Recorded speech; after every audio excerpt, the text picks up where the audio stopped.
জুমলা গোয়াতে গিয়ে মমতা ব্যানার্জিরা দিয়েছিলেন। পশ্চিমবাংলায় ক্ষমতা আছে, এখানে বলছে ১,৫০০, আর গোয়াতে গিয়ে বলছে মেয়েদেরকে ৫,০০০ করে দেবো। তো এখানেও বিজেপি এরকম ডায়লগ দিচ্ছে। তাই আপনাদের বলছি, আপনারা কোনটা গ্রহণ করবেন একটু দেখুন। জোড়া ফুল বলছে আপনার আমার বাড়ির শিক্ষিত ছেলেটার হাতে ১,০০০-১,২০০ টাকা ১,৫০০ টাকা তুলে দিয়ে বেকার রাখতে চাইছে। আর অসিত রায় বাবুরা বলছেন, বামপন্থীরা বলছেন, আইএসএফ বলছে, প্রেস জানাচ্ছে ১,৫০০ নয়, আমাদের ক্ষমতায় নিয়ে আসুন। বাসন্তী কুলতলি থেকে শুরু করে মগরাহাট পূর্ব পশ্চিম থেকে শুরু করে ভাঙড় ক্যানিং পূর্ব ক্যানিং পশ্চিম থেকে শুরু করে কালিম্পং পর্যন্ত আরএসপি সেখানে দাঁড়িয়েছে। ওই সিটটাকে জিতিয়ে আপনারা কুমারগঞ্জের সিট থেকে জিতিয়ে বাম আইএসএফ কে ক্ষমতায় নিয়ে আসুন। ১,৫০০ টাকা মাসে নয়, ১৫ থেকে ২২,০০০ টাকার কাজের ব্যবস্থা আমরা করে দেব। আজকে বাসন্তীর হেভি অংশের মানুষ পরিযায়ী শ্রমিক হয়ে যাচ্ছে। কদিন আগে করমন্ডল এক্সপ্রেস সম্ভবত যে অ্যাক্সিডেন্ট হলো উড়িষ্যাতে, এই বাসন্তীর মনে একটা পরিবারের অনেকে সারা মারা গিয়েছিল। কেন যাচ্ছিল? ওখানে ধানের বীজ বপন করতে তামিলনাড়ুতে যাচ্ছিল। এখানকার মানুষের মিনিমাম ওয়েজেস ঠিক নাই, এখানে মজুরি কম, এখানে কাজ নাই, কাজ থাকলেও তার কাজের মূল্যায়ন হয় না, মজুরি কম দেয়, তাই তামিলনাড়ুতে চলে যাচ্ছিল। এখানে দাঁড়িয়ে আমি বলে যাই আপনাদের, অসিত বাবুকে ভোটে জেতান, ক্ষমতায় নিয়ে আসুন। ক্ষমতায় আসলে অসিত বাবু আপনাদের জন্য মিনিমাম ওয়েজেস, ন্যূনতম মজুরি ৬০০ টাকা করে দেবে। এখন ৩০০ টাকা তো নাকি মজুরি, আর সেটা মিনিমাম আনস্কিল লেবারদের জন্য। স্কিল লেবারের কথা বলছি না, আনস্কিল লেবারের জন্য মিনিমাম ৬০০ টাকা হবে, ম্যাক্সিমাম তো হবেই। এক নম্বর কথা। দ্বিতীয় কথা, যারা পশ্চিম বাংলা থেকে কাজের জন্য, পশ্চিম বাংলায় কাজ না থাকার জন্য পরিযায়ী শ্রমিক হয়ে ভিন্ন রাজ্যে কাজে যাচ্ছেন, কখনো লাশ হয়ে ফিরে আসছেন বাংলায় কথা বলার জন্য। সাবির মল্লিকের মতো ঘটনা ঘটছে, সোমনাথ দেবনাথের মতো ঘটনা ঘটছে, হেমন্ত রায়ের মতো ঘটনা ঘটছে, অহরহ ঘটনা ঘটছে শুধু বাংলায় কথা বলার জন্য। তাই পশ্চিম বাংলায় কাজ না। আপনাদের বলে যায়, আপনারা যদি মনে করেন পশ্চিম বাংলার ছেলে মেয়েরা পশ্চিম বাংলাতেই কাজ করুক, কলকারখানা ইন্ডাস্ট্রি তৈরি হোক, তাহলে আপনাদের বলবো আগামী ২৯ এপ্রিল অন্য কোন সিম্বলে হাত দেওয়ার দরকার নাই। বাসন্তীতে বামেদের সমর্থনে খামচিহ্ন ইভিএম মেশিনের ৪ নম্বরে বিধানসভার মধ্যে পাঠান, তার ক্ষমতার মসনদে নিয়ে আসুন। ওয়ান ফ্যামিলি ওয়ান জবের ব্যবস্থা করে দেবো, প্রতি পরিবার পিছু একজনের স্থায়ী কাজের ব্যবস্থা ও অসিত রায় আপনাদেরকে করে দেবে। কি বলছি বুঝে আসছে? এখানে না কাজ থাকার জন্য তো চলে যাচ্ছেন বাইরে, বাংলায় কথা বলছে না, লাশ হয়ে ফিরে আসছে, মার খেয়ে ফিরে আসছে। আর আমরা বলছি আমাদেরকে একবার ক্ষমতায় পাঠান, প্রতি পরিবার পিছু একজনের কাজের ব্যবস্থা করে দেবে, স্থায়ী কাজের ব্যবস্থা করে দেবে। তাহলে বাইরে যেতে হবে কি গো মায়েরা? তোমাদের স্বামীকে আর কাজে যেতে লাগবে না বাইরে, তোমার ছেলেদেরকে কাজে যেতে লাগবে না, তোমার ছেলে মা এখানেই কাজ করবে। সেই কাজ রতন বাগচি মহাশয়রা ব্যবস্থা করে দেবে, নওশাদ সিদ্দিকীরা করে দেবে, অনির্বাণ তোলাপাত্ররা করে দেবে। দায়িত্ব নিয়ে বলছি, শুধু আপনাদেরকে কি করতে হবে? আপনাদের কাজটা কি? ২৯ এপ্রিল জোটকে ভোটটা দিতে হবে দ্বিতীয় ফেজের, যেখানে যেখানে জোট দাঁড়িয়েছে। বাসন্তীর জন্য খামচিহ্ন, কুলতলির জন্য কাস্তাতুরি তারা চিহ্ন, কাকদ্বীপের জন্য কাস্তাতুরি তারা চিহ্ন।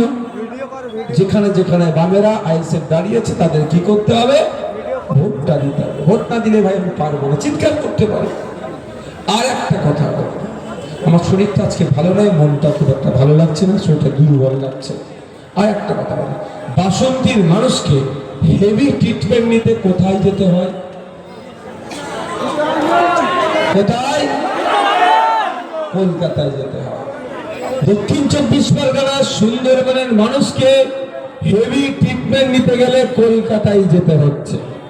আর আপনাদের আমি কথা দিয়ে যাচ্ছি, আমার 5 বছরের রাজনীতির জীবনে একটা অসত্য কথা বলেছি? একটাকে প্রমাণ দেখাতে পারবে? 1 টাকার দুর্নীতি করেছি? কেউ প্রমাণ দিতে পারবে? স্টেজ কি হয়েছে? স্টেজ কেন হিললো? ভেঙে পড়বে নাকি স্টেজ? পরে পড়ুক না, কি আছে বাবু। আচ্ছা, যেটা বলছি শোনো, 1 টাকার দুর্নীতি কেউ দেখাতে পারেনি। আমি আপনাদের কথা দিয়ে যাচ্ছি, এই সুন্দরবনের মানুষকে, দক্ষিণ 24 পরগনা জেলার মানুষকে হেভি ট্রিটমেন্ট নিতে গেলে আগামী দিনে কলকাতার পিজিপি এনআরএস চিত্তরঞ্জনে যেতে লাগবে না। অসিত রয়কে জেতান, পশ্চিম বাংলার মানুষকে জেতান, লালদেরকে জেতান, খামচিহ্নকে জেতান, আইএসএফ কে জেতান। 148-এর ম্যাজিক ফিগারে বামপন্থী আইএসএফদের নিয়ে আসুন। কথা দিয়ে যাচ্ছি, কলকাতার PG hospital NRS Chittaranjan Kolkata থেকে তুলে দক্ষিণ 24 পরগনায় আমরা বসিয়ে দেব।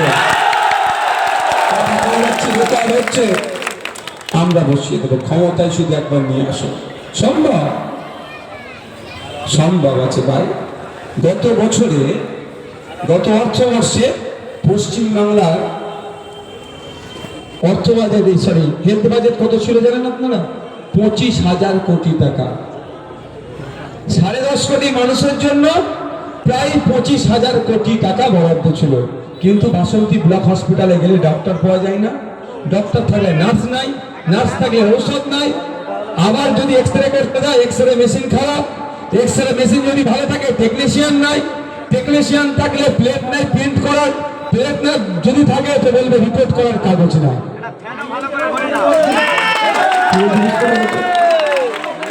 এই দুরবস্থা থেকে পরিত্রাণ পেতে চান কি চান না? প্রত্যেকটা ব্লক হসপিটাল উন্নততর করা হবে। শুধু তাই নয়, জেলায় কলকাতার পিজির মতো স্টার সরকারি হসপিটাল করে দেওয়া হবে। জেলার মানুষ জেলায় ট্রিটমেন্ট পাবে। আপনাদেরকে কি আপনি চাইছেন জেলার মানুষ জেলায় ট্রিটমেন্ট নেবেন, আর যদি জোড়া ফুলকে ভোট দেন কলকাতাতে ছুটে নিয়ে যেতে হবে। আর যদি বামেদের সমর্থনে খামচিহ্নকে ভোট দেয় তাহলে কি হবে? জেলায় হসপিটাল তৈরি হবে। তাই মায়েরা, বাপেরা, বোনেরা যারা উপস্থিত আছে, আমি আপনাদের বলবো, মনে আছে তো নাকি ওয়াকাফ আন্দোলন করলে দিল্লি যাওয়ার কথা বলেছিল? হ্যাঁ, আমরা এবার কি করবো? মমতাকে বলে দিন, ক্ষমতায় নিয়ে আসুন আমাদেরকে। যত ওয়াকাফ সম্পত্তি আছে উদ্ধার করব, উদ্ধার করে ওয়াকাফ বোর্ডের হাতে তুলে দেব। জানিয়ে যাই, মমতা ব্যানার্জিদের দলের একটা অফিস আছে কামাকি স্ট্রিটে, ওই পার্টি অফিসটা ওয়াকাফ সম্পত্তির দ্বারা তৈরি আছে, ওয়াকাফ সম্পত্তির উপরে তৈরি হয়েছে। আগামী দিনে বামপন্থী আইএসএফ কে ক্ষমতায় নিয়ে আসুন, ওটাও ওয়াকাফ বোর্ডের হাতে আমরা তুলে দেব। বুঝতে পারছেন? হ্যাঁ, আরে মা আমার কথা তাহলে শুনেছে, কথা বলেছে তৃণমূলকে ওয়েলেক্সে বেছে দিন। মা ওয়েলেক্সও কেউ কিনবে না তৃণমূলকে।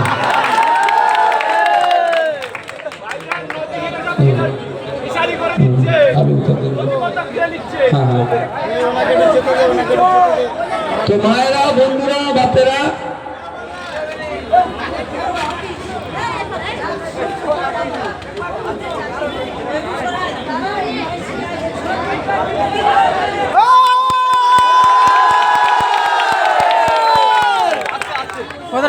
ঠিক আছে বলছি, যে কৃষকদের সাথে যে দুর্নীতি হয়েছে সেই কথা তুলে ধরছে।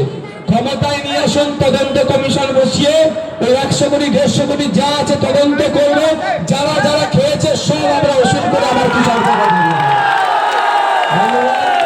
এই বক্তব্য দীর্ঘায়িত করবো না।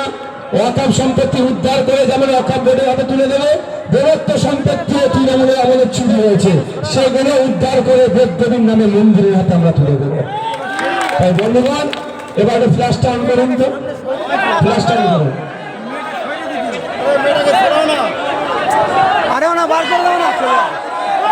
আস্তে আস্তে নিচে রাখতে হবে। চলো ফ্ল্যাশ অন করো, ফ্ল্যাশ অন করো, ফ্ল্যাশ অন করো, দূরে গেছে, দূরে থাকো, দূরে থাকো। ইনকিলাব, ইনকিলাব, ইনকিলাব, ইন্ডিয়ান সেকুলার ফ্রন্ট, বাম আইএসএ বয়কট, বাম আইএসএ বয়কট, ইনকিলাব, ইনকিলাব, ইনকিলাব। আগামী 29 এপ্রিল আসছে দিন, আগামী 29 এপ্রিল আসছে দিন, দেশটিতে বলে দিন,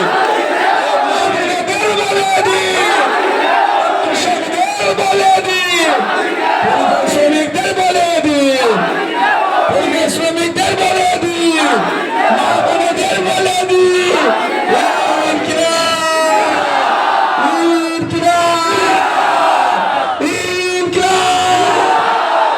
চোরদের বলে দিন, চোরদের বলে দিন, সম্পত্তি চোরদের বলে দিন, চোরদের সার্টিফিকেট চোরদের বলে দিন, ওবিসিদের অধিকার হননকারীদের বলে দিন, এই সম্প্রীতি বিনষ্টকারীদের বলে দিন, এই তৃণমূলকে বলে দিন, এই বিজেপিকে বলে দিন, এই দিকে দিকে বলে দিন।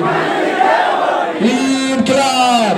চলো আজকে প্রোগ্রাম এখানে সমাপ্ত হলো, সাইড করো, একদম আমার কাছে কেউ আসবে না, একদম কাছে কেউ আসবে না, চলো আস্তে আস্তে চেষ্টা। আজকে আচ্ছা নাম বলতে হবে না, বিভিন্ন রাজনৈতিক দল থেকে আজকে আমাদের এখানে জয়েন করছে, তাদেরকে অনুরোধ করবে নিচে আসুন, স্টেজটা দুর্বল হয়েছে, স্টেজটা দুর্বল হয়ে গিয়েছে। আচ্ছা যারা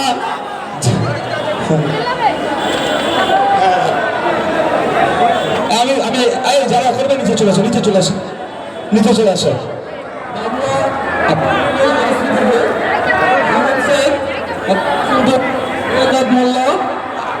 এরা 50 জন মিলে জয়েন করছে। আবুল কালাম লস্কর, আলিমউদ্দিন।